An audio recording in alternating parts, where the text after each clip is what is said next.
Together with its allies, the West is making sure Russia never again attacks a neighboring country without consequence. And the relationship with Russia, to be honest, has changed in a way that may never return to what it once was. Vladimir Putin wanted control over the Baltic Sea through something far less visible than tanks or missiles. A shadow war, a system built on fear, uncertainty, and pressure beneath the surface. In the narrow waters stretching from St. Petersburg to Kaliningrad and across Scandinavian shores, Russia moved almost without limits for years. Undersea cables were damaged. Borders were pushed. Drones launched from vessels inside the Shadow Fleet drifted into NATO airspace. And every single time, the response from the West felt painfully familiar. Condemnation, warnings, statements, but little action. Yet, something changed when Putin crossed what many quietly considered the final red line. That era suddenly ended. Its logistical bridge across the Baltic, once viewed as untouchable, slowly turned into something else entirely. A trap. From the northern coasts of Great Britain to the ports of St. Petersburg, every suspicious shadow vessel began to be tracked, monitored, and in some cases, actively hunted.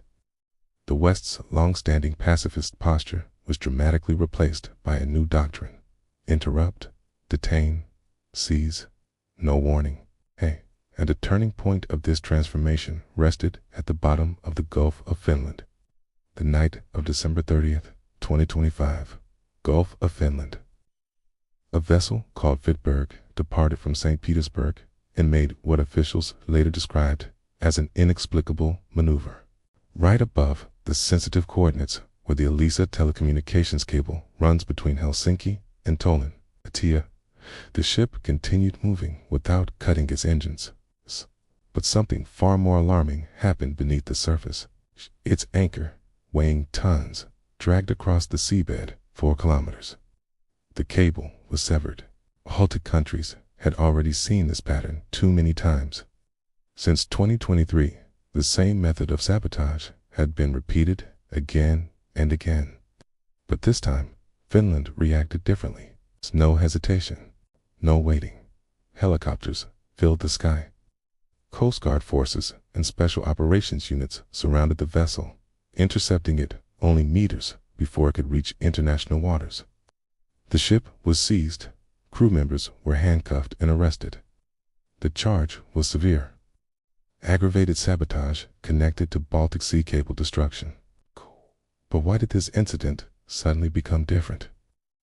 Only days earlier, another vessel, the Eagle S tanker, had damaged the S-link to power cable, along with 4 telecommunications cables in the same region. Finland detained the ship, yes, but the court later acquitted the captain. Intent could not be proven. And this time, Finland had no intention of repeating that mistake. Handcuffs, arrests, vessel seizures. The message was unmistakable. The excuse of navigation error would no longer be enough. And to understand why the reaction became so harsh, it is worth noting that you first have to understand what these cables actually represent. At the bottom of the Baltic Sea lies NATO's nervous system, the Elisa communications cable, the S-link to power cable, the Baltic connector gas pipeline, the Sea Lion 1 data cable. When those lines are damaged, entire capitals begin to feel the consequences. Electricity disruptions, internet failures, emergency hospital generators activating without warning.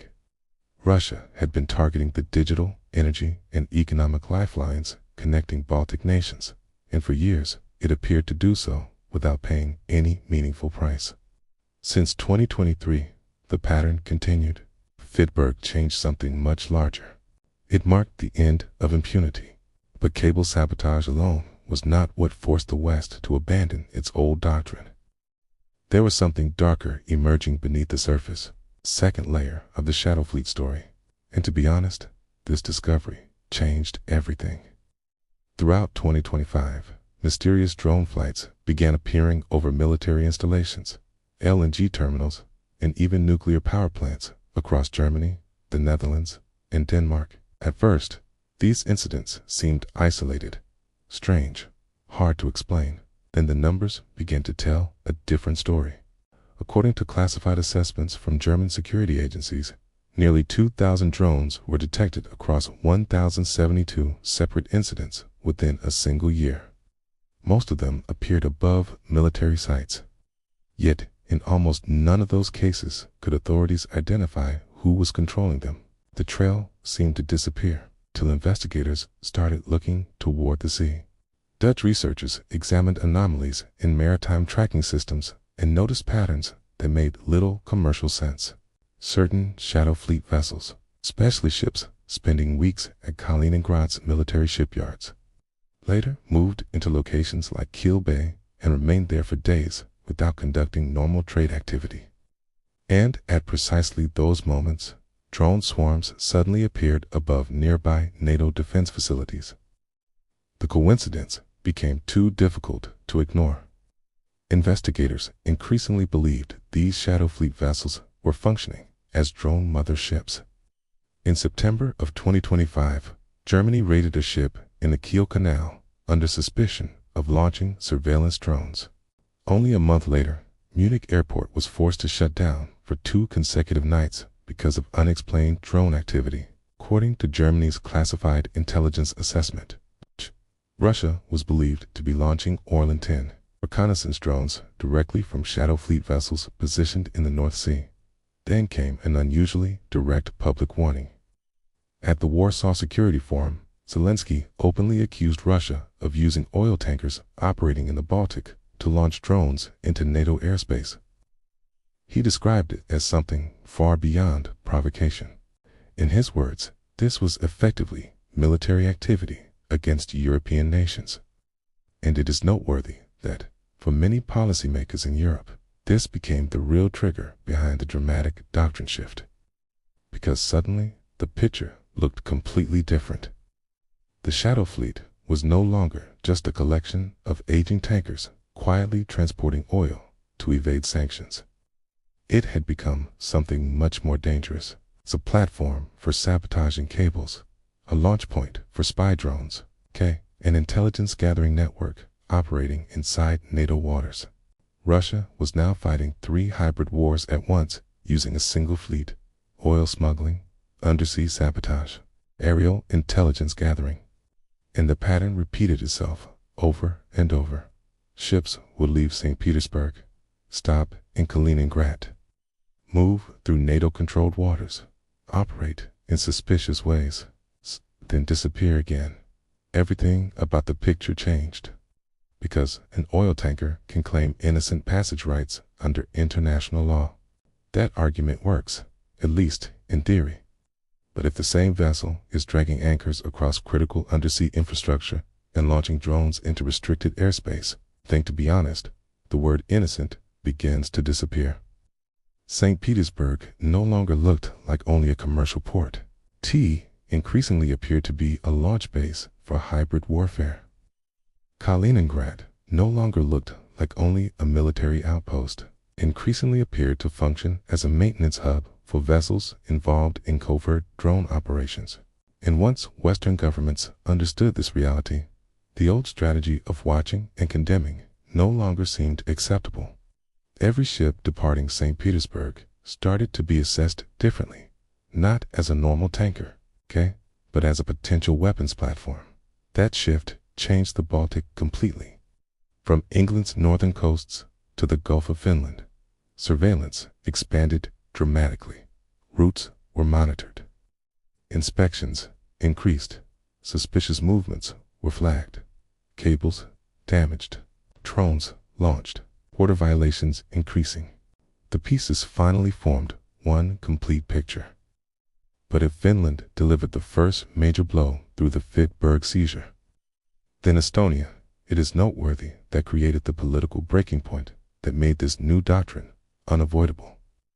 December 17, 2025, Narva River. A Russian hovercraft crossed the Estonian border and entered NATO territory. The Kremlin quickly responded with a familiar explanation: navigation error. But this time, Estonia answered very differently.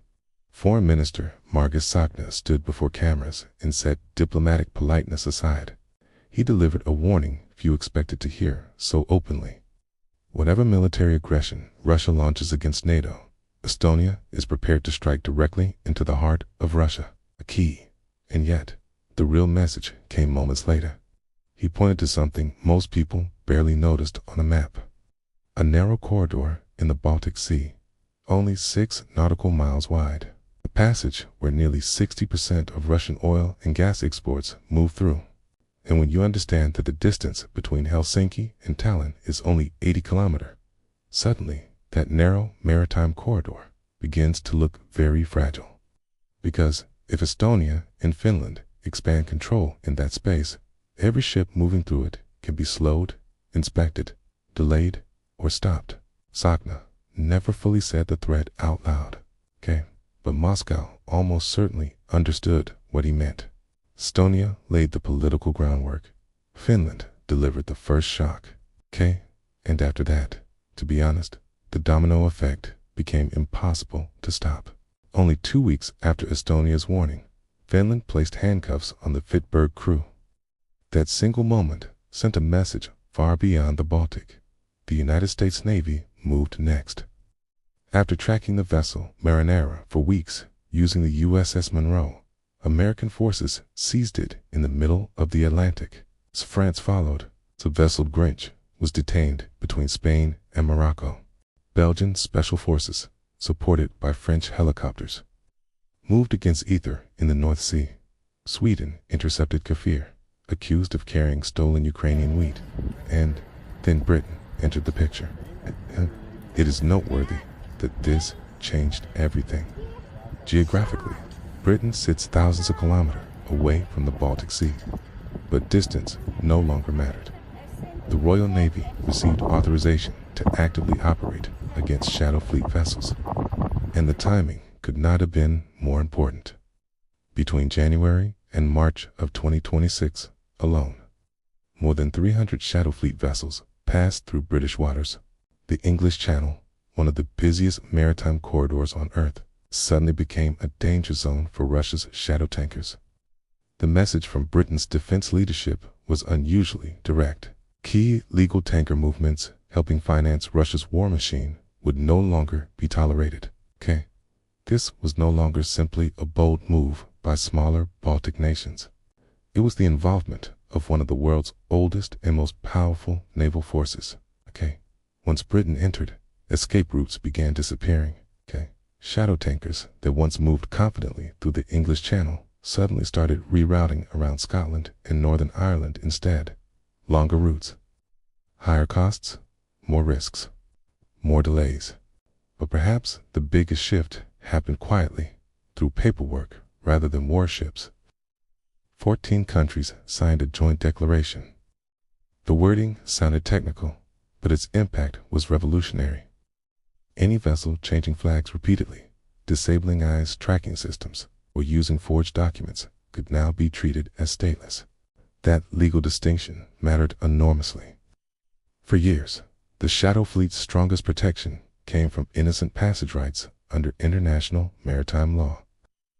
Any vessel, regardless of politics, generally had the right to pass through another country's territorial waters.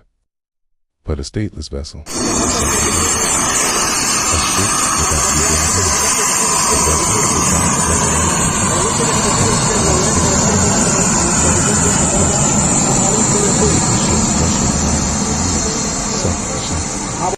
Within only 3 months, 6 countries had physically intervened against Shadow Fleet operations. At the same time, 14 countries rewrote the legal framework surrounding those vessels. This was no longer a collection of isolated incidents. It had become the most coordinated multinational naval pressure campaign against a state's commercial maritime activity since World War II. Putin's shadow war in the Baltic had always rested on one quiet assumption: the West will not act.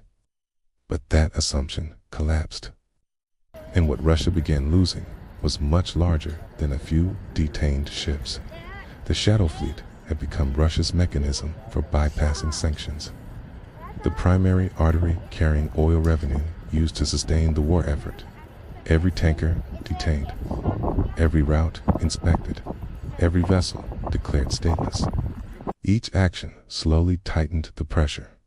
The artery narrowed little by little. Russia lost anonymity. Every ship was now watched. Russia lost freedom of movement. The English Channel became dangerous. Northern detours became costly. And, perhaps most importantly, Russia lost the belief that Western governments would simply watch and do nothing. That belief had been one of the foundations supporting the entire strategy. Then, a third front suddenly emerged. April of 2026. Ukraine entered the equation in a completely different way. Ukrainian drones struck the ports of Ust-Luga and Primorsk, Russia's largest Baltic oil export terminals. Ships could not dock for days. In April and May, only 2 tankers successfully docked at Primorsk. And suddenly, this conflict no longer looked like one battlefield. It looked like 3 NATO-hunted vessels at sea. Ukraine struck ports from the air. Russia found itself squeezed in the middle. But it is noteworthy that the crisis carried another danger that almost nobody discussed publicly. As the ports came under attack, between 30 and 40 shadow tankers became trapped inside the Gulf of Finland, floating ghosts, unable to move forward, unable to retreat. If they turned back, NATO forces could detain them. So they remained there, roughly 30 kilometers from Estonia's coast, roughly 50 kilometers from Finland. The risks surrounding those ships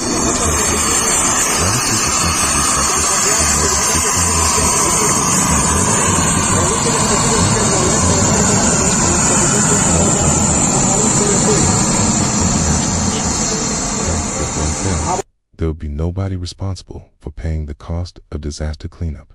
This was not theoretical fear. In April of 2026, Sweden detained the Flora 1 tanker near Gotland because of an oil leak. In the Black Sea, 300 tons of oil spilled from the Sofia tanker, contaminating a 200-kilometer area. Near Germany's Rügen Island, the Eventon tanker had remained grounded since 2025, still carrying 100,000 tons of Russian oil. The Baltic Sea is not an open ocean. A T is a closed basin. Water renewal takes between 25 and 30 years. Experts from the Norwegian Naval War Academy describe the situation using a chilling phrase, environmental blackmail. Because Russia understands something very clearly. Disaster strikes, NATO countries will be forced to pay the price. Please leave your thoughts about this content in the comments below. Thanks for watching. See you in the next one.